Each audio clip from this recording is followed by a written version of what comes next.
ඉතින් කොහොමද ඔයාලට අලුත් අවුරුද්දත් ළඟ එන හින්දා බිලින් චට්නි එකක් හැදුවොත් හොඳයි කියලා හිතුණා. ඔයාලත් එක්කම. ඉතින් හදලා තියාගන්නත් තව ටික දවසක් තියෙනවානේ. ඉතින් ඒකට අපිට ලොකු ಜಾති ගොඩක් ඕන වෙන්නේ නැහැ. ඉතින් ගස්වල හැමතැනම බිලින් තියෙන හින්දා මම බිලින් ටිකක් කඩාගත්තා. ඒ වගේම වේලිච්ච මිරිස්, රතු ලුණු ගෙඩියක්, සුදු ලුණු ගෙඩියක්, ඒ වගේම සීනි ටිකක්, සූදුරු ටිකක් විතරයි අපිට උවමනානේ ලුණු ටිකකුත් එක්ක. ඉතින් මම මේ දැන් කරන්නේ බිලින් ගෙඩිය අරගෙන ඒක අපි කපා ගන්න ඕනේ. කපා ගන්න ඕනේ කියන්නේ දිග අතට. මොකද හරස් අතට කපා ගත්තොත් මැද කෑල්ලත් අහු වෙන නිසා එතකොට වතුර ගතිය වැඩි වෙනවා. මැද කෑල්ල මම අර පෙන්නුවා වගේ අයින් කරගන්න ඕනේ. මොකද මැද කෑල්ලේ තමයි වතුර ගතිය වැඩියෙන් තියෙන්නේ. එතකොට වතුර ගතිය වැඩි වුණොත් එහෙම මේ බිලින් චට්නි එකේ ගොඩක් වතුර ගතිය වැඩියෙන් ඉතුරු වෙනවා. එතකොට ඒක රසට හිටින්නේ නැහැ. නිසා ඉක්මනට අපි මේ ටික කපා ගමු. කපාගෙන මැද කෑලි ටික සම්පූර්ණයෙන්ම අයින් කරගත්තා. ඉතින් අපි මේ බිලින් චට්නි එක අපිට ඕන දවසක් කල් තියාගන්න පුළුවන් මේ ක්‍රමයට හදපුවාම ළඟ එන අවුරුදු මේසෙට තියාගන්න හොඳ රස කෑමක් තමයි මේ බිලින් චට්නි. ඉතින් ඊට අපි අර කපාගත්ත බිලින් කෑලි ටික මේ මැටි භාජනයකට දාලා ඒකේ වතුර ගතිය යනකන් චුට්ටක් අපි මද ගින්දරේ පොඩ්ඩක් තියාගෙන ඉන්න ඕනේ කලවම් කර කර. මොකද වතුර ගතිය පොඩ්ඩක් අයින් කරගන්න නිසා. ඒ අතරතුරේ මම තෙල් චුට්ටක් ලිපේ තියලා අර සූදුරු මේ සැන්දක් විතර බැද ගන්නවා. බැදගෙන ඒක පැත්තකින් තියාගන්න ඕනේ. ඒ අතරේ තමයි මේ ලිපේ අර මම තියාගත්ත බිලින් කෑලි ටික මද ගින්දරේ දැන් මේ තියෙන්නේ. ඒ අතරතුරේ මම ඔන්න බැදගත්ත සූදුරු ටික අයින් කරගත්තා. ඊට පස්සේ මිරිස් කරල් 10ක් 12ක් විතර වගේ බැද ගන්න ඕනේ. ඒ ටික තමයි මම මේ ඒ තෙල් එකටම දාලා ටක් ගාලා ඉක්මනට බැදෙනවනේ.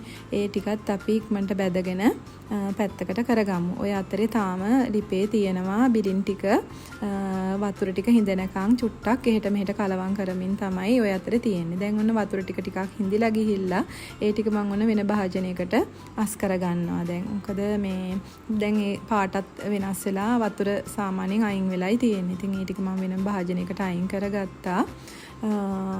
මැටි භාජනයක හදන්න මතක තියාගන්න බිලින් මොකද බුල් දෙයක් නිසා. ඉතින් ඊට පස්සේ මම අර බැදගත්ත සූදුරු ටිකයි මිරිස් ටිකයි වංගිරියකට දාලා කොටා ගන්නවා. ඒ අතරේ පොඩි වෙන්නම කොටා ගන්න. ඉක්මනට කෙටෙනවා මොකද දැන් මේක බැදිලානේ තියෙන නිසා. ඒ අතරේ අපේ සුදු ලුණු ගෙඩියත් මම තලා ගන්නවා. ඒකත් හොඳට තලාගෙන දැන් මම ගත්ත ප්‍රමාණයට සුදු ලුණු පොඩි ගෙඩියක් වගේ ඇති. ඒ අතරේ ලොකු ලුණු ගෙඩියත් තලාගෙන ලොකු ලුණුත් ලොකු ගෙඩියක් ගන්න එපා පොඩි ගෙඩියක් ගන්න. මොකද ලුණු වලත් වතුර ගතිය වැඩි නිසා ලුණු ගොඩක් දාන්නේ නැහැ අපි. ඒ අතරේ මම මැටි ඇතිරිය ලිපේ තියාගෙන තෙල් චුට්ටක් විතර දාලා ඒකට අර තලාගත්ත සුදුරුන් ටික තමයි මුලින්ම එකතු කරේ. ඒක හොඳට බැද ගන්න. බැදෙන අතර මැටි ඇතිලිය වගේම පොල් කටු හැන්දක් පාවිච්චි කරන්නත් මතක තියාගන්න. ඒක බැදෙන අතරතුරේ ඊට පස්සේ අපි මේකට එකතු කරගන්න ඕනේ. අපි අර ලොකු ලුණු ගෙඩිය කපාගෙන තියාගත්ත එක ඒක එකතු කරනවා. ඒ අතරේ ඒකත් ඒ දෙකම හොඳට බැදෙන්න දෙන්න මද ගින්දරේ වගේ. ඒකට අපි ලුණු චුට්ටකුත් එකතු කරගමු. ඊට පස්සේ දෙකම හොඳට චුට්ටක් රන්වන් පාට වෙනකම් බැද ගන්න.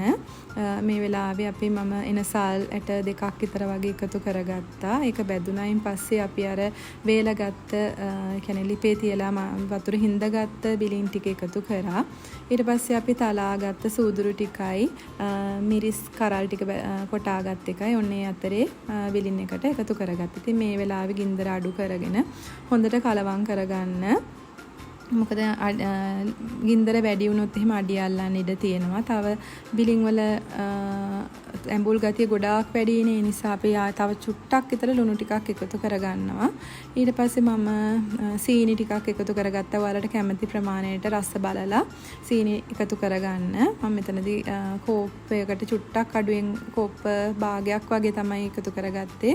ඒ ටිකත් එකතු කරලා හොඳට තලා ගන්න පොඩි වෙනකන්. ඉතින් ලොකු වෙලාවක් යන්නේ නැහැ. ඉක්මනට මේක හදාගන්න පුළුවන්. ගොඩාක් රසයි.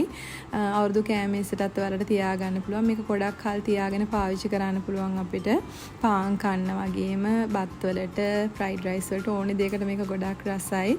ඉතින් ඔයාලට මේ කල් තියාගන්න බෝතලයකට දාලා තියාගන්නත් පුළුවන්. ඉතින් ඔයාලත් මේක හදලා බලලා මට රස කියන්න. සබ්ස්ක්‍රයිබ් කරන්නත් අමතක කරන්න එපා. හරි